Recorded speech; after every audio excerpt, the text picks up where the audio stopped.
तो उसमें जो है वो विशेषण के भेद पहचान के लिखना है, वो सब जो है बिल्कुल डिटेल मैंने समझा दिया था वीडियो में, है ना। तो उस हिसाब से अपने को इसमें करना है, बराबर है।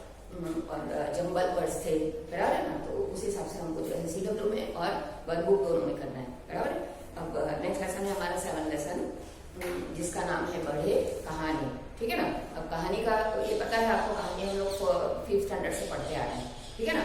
तो कहानी तो है वो, उसका पता है आपको कि एक टाइटल होता है और लास्ट में उसमें से एक सीख मिलती है हमको, मॉरल मिलता है और एक शीर्षक होता है, ठीक है ना। और बीच में जो है कोई भी घटनाएं जो होती हैं, है ना, वो एक के बाद एक घटनाएं जो होती हैं, है ना, जैसे शुरू होता है फिर उसके बाद जो होता है, फिर उसके बाद जो होता है, ऐसे घटनाक्रम चलता रहता है और वो कहानी का निर्माण होता है। तो आपको वही इसमें खास पढ़ना है, कहानी निर्माण, ठीक है ना।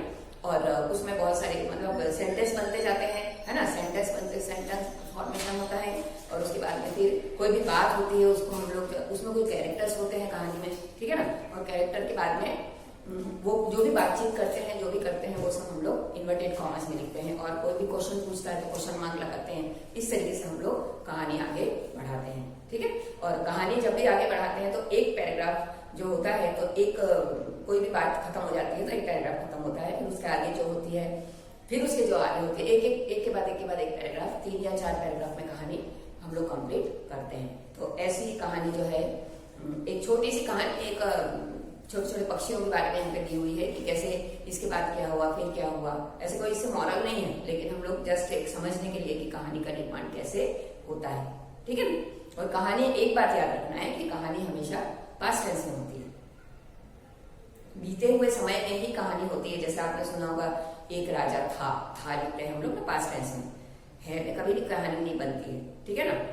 उसको कहानी नहीं कहा जाता है, पास्ट टेंस में, कहानी हमेशा पास्ट टेंस में बनती है, ठीक है ना। तो इसमें भी देखो ऐसे ही लिखा होगा, ठीक है ना, हमेशा पास्ट टेंस में कहानी बनती है।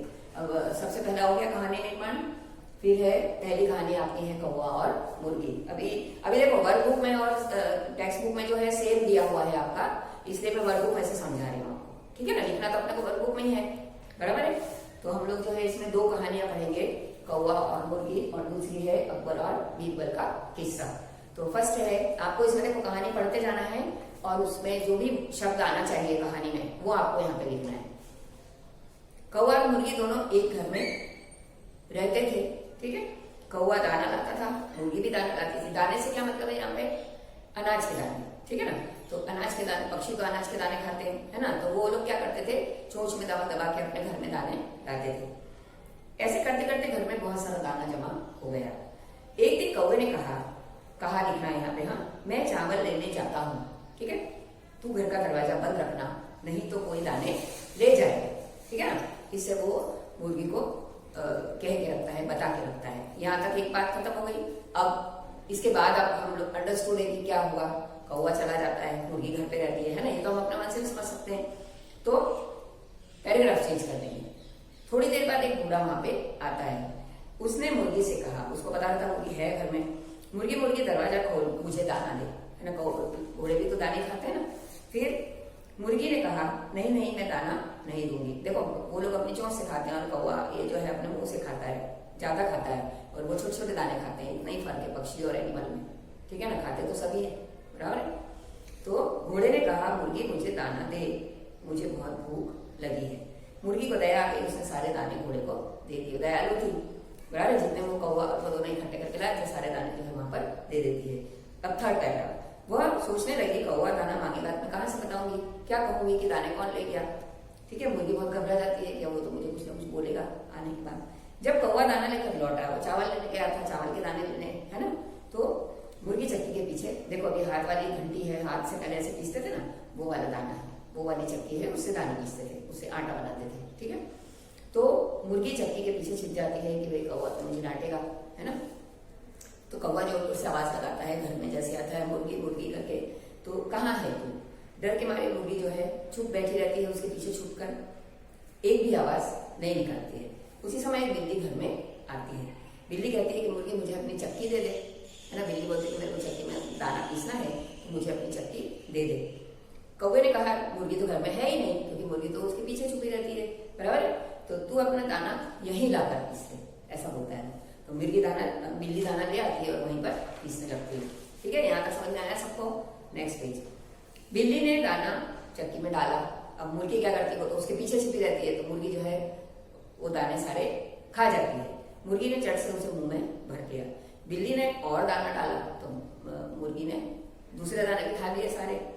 मुर्गी ने उसे भी चट कर दिया। बिल्ली पीसने लगी, पराठा निकला ही नहीं, है ना। तो उसको ऐसा लगता है कि मेरे सारे दाने कहाँ चले गए। ठीक है, वो बहुत दुखी हो जाती है। फिर बिल्ली ने सारी बात कौवे को, चित्र में देखो, कौवे को बताती है वो। कौवा भी बहुत आश्चर्य में पड़ जाता है कि भाई ऐसा क्या हुआ है, कहाँ जा रहे हैं इसके दाने।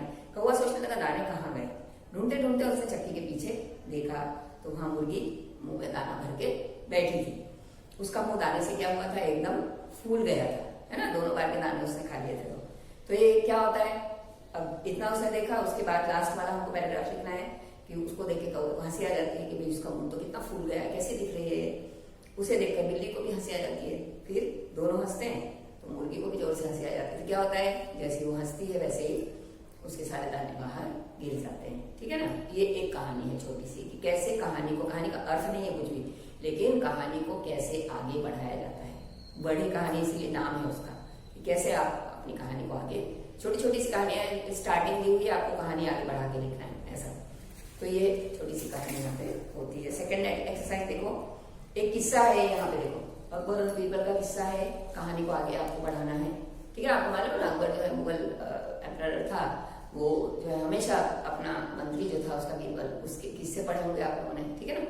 तो उसी से कोई भी समस्या होती थी तो वो बीरबल से ही उसका समाधान, बीरबल ही उसका समाधान करता था। और कैसे करता था, छोटे छोटे से उदाहरण के द्वारा करता था। प्रकृति से कनेक्टेड हो, कोई चीजों से कनेक्टेड हो, छोटे छोटे उदाहरण दे देता था तो अकबर को जल्दी समझ में आता था। ठीक है ना, क्योंकि बीरबल बहुत चालाक था, है ना, चतुर था, मतलब जिसको बोलते हैं। तो एक बार क्या होता है कि बीरबल, अकबर जो है बीरबल से पूछता है कि बीरबल दुनिया में सबसे ज्यादा शक्तिशाली कौन है। दोनों की बातचीत चलती है ऐसे। तब देखो कहानी में इन्वर्टेड कॉमास है ना, जिसको इंडिकेट किया गया है वहां कॉमा है और लास्ट में क्वेश्चन मार्क है। ठीक है ना, क्वेश्चन पूछ रहा है इसलिए। तो बीरबल ने क्या कहा होगा, ये आपको कहानी आगे बढ़ाकर लिखना है कि बीरबल ऐसा पूछने के बाद बीरबल क्या कहता है। तो हम लोग जो है उसके आगे कहानी बनाएंगे। तो हम क्या कहेंगे उसके बाद, बीरबल ने कहा। ठीक है ना। तो बीरबल ने कहा, जहां पना, राजा को जहां पना बोलते थे, बादशाह को, दुनिया में सबसे अधिक शक्तिशाली सूर्य है, ऐसा वो बोलता है। तो बीरबल को आश्चर्य लगता है कि इसको कैसे पता। ये तो मालूम रहता है कि इसको जो भी बात है परफेक्ट पता होगी, लेकिन वो बोलता है कैसे कैसे सूर्य जो है इसको मेरे को प्रूफ करके बताओ। ठीक है। तो बीरबल कहता है कि हुजूर, दुनिया में 3 ही बड़ी शक्तियां हैं। 3 बड़ी शक्तियां हैं, हवा, पानी और सूर्य। ठीक है। तो लेकिन उसमें सबसे ज्यादा शक्तिशाली सूर्य है। तो बोलता है कैसे, तो बोलता है मैं बताता हूँ। फिर वो उसको एक छोटी सी घटना सुनाता है।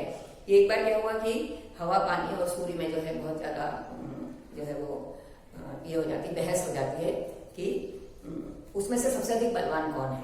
ठीक है। तो हवा कहती है कि मैं सबसे ज्यादा बलवान हूँ, मैं सब कुछ कर सकती हूँ, सब कुछ तहस नहस कर सकती हूँ। फिर पानी कहता है कि मैं जो अगर बाढ़ आ जाऊं तो सब कुछ नष्ट हो जाए, मेरे बिना कोई जिंदा नहीं रह सकता है, इसलिए मैं सबसे ज्यादा शक्तिशाली हूँ। ठीक है। और फिर अंत में जो है सूर्य कहता है कि अगर मैं ना हूं तो पृथ्वी पे जीवन असंभव हो जाए। ठीक है ना। लेकिन फिर भी सब लोग अपनी अपनी बात पे अड़े रहते हैं। तो वो बोलता है चलो हम तीनों अपनी परीक्षा लेते हैं। ठीक है ना। तो वो सूर्य ऊपर से कहता है कि देखो वो जमीन पे, पृथ्वी पे जो है एक व्यक्ति जा रहा है, तो वो कोट पहना हुआ है, तो हम तीनों में से जो भी कोई उसका कोट उतरवा देगा वो सबसे ज्यादा शक्तिशाली कहलाएगा। ठीक है। सबसे पहले हवा की बारी आती है। तो हवा क्या करती है, खूब तेज आंधी चलने लगती है। इस तरह से मतलब पूरा तूफान आता है ना, जैसे वावाजोड़ जैसा, ऐसे जोर से आंधी आने लगती है। तो वो जो आदमी डर जाता है, कोट पहन के जो जाता है, तो वो क्या करता है, अपने कोट को और कस के पकड़ लेता है, बराबर है ना, और एक घर के वहां पे खड़ा हो जाता है। तो हवा कुछ नहीं कर पाती है, वो अपनी हार मान लेती है। फिर पानी की बारी आती है। तो पानी क्या करता है, खूब जोर से बारिश कर देता है, बराबर है ना। तो आदमी क्या करता है, कोट नहीं उतारता है और एक पेड़ के नीचे खड़ा हो जाता है ताकि उसको बारिश ना लगे, मतलब बारिश बंद होने का इंतजार करता है। ठीक है। अब वो भी अपनी हार मान लेता है। अब बारी आती है किसकी, सूर्य की। ठीक है। अब सूर्य क्या करता है, खूब तेज धूप कर देता है। जैसे हमारे गर्मियों में धूप होती है तो गर्मियों में कोई कोट नहीं पहनता है, बराबर है। तो वो आदमी क्या करता है, थोड़ी देर चलता है तो उसको खूब पसीना आ जाता है, घबराहट होने लगती है, तो वो क्या करता है, अपना कोट उतार देता है। तो इससे क्या पता चलता है कि सूर्य जो है सबसे ज्यादा शक्तिशाली है। देखो उस समय साइंस वगैरह इतना ज्यादा डेवलप नहीं था 15वीं सेंचुरी में, बराबर है ना, थोड़ा बहुत था लेकिन वो विदेशों में ही था। हमारे देश में तो इतना किसी को कुछ पता नहीं था, बराबर है ना। भौगोलिक स्थितियां पता थी थोड़ी बहुत, लेकिन इतनी ज्यादा पता नहीं थी। फिर भी वो जो है इस छोटी सी इसके माध्यम से जो है ये बता देता है कि हालांकि आप साइंटिफिक वे में देखोगे तो तीनों शक्तिशाली है। पानी नहीं होगा तो कोई जिंदा ही नहीं रहेगा, बराबर है ना, और हवा नहीं होगी तो कैसे हम लोग क्या लेके जिंदा रहेंगे, सांस कैसे लेंगे, सभी चीजें हैं। लेकिन एक उदाहरण के द्वारा वैसे भी सूर्य शक्तिशाली है साइंटिफिक वे में देखो तो, ठीक है। तो यहाँ पर हमारी ओवर होती है फर्स्ट वीडियो। Thank you.